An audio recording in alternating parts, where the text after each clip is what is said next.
పౌలు భక్తుడు అంటాడు, మీరేం చేసినా, ఎంత అద్భుతాలు చేసినా, ఎంతగా భాషల్లో మాట్లాడినా, ఎన్ని స్వస్థత కార్యాలు చేయగలిగినా ప్రవచించటం అపేక్షించండి, కోరుకోనండి. ప్రవచించటము అని అంటే తెలియచేయటం, ప్రకటించటం కదా.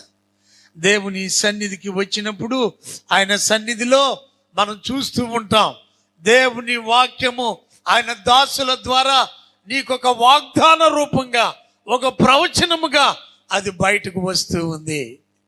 అది నిన్ను తాకుతూ ఉంది, అది నిన్ను బలపరుస్తూ ఉంది, అది నిన్ను ప్రోత్సహిస్తూ ఉంది.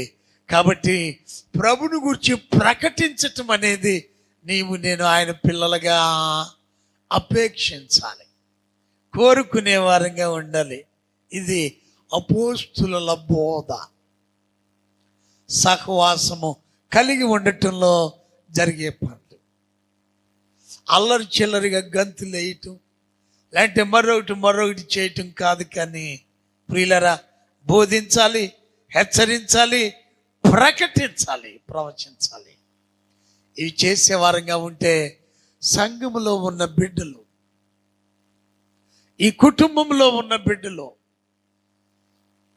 వారు ఎంతగానో బలపరచబడతారు, దేవుని ఆశీర్వాదాలతో నింపబడతారు.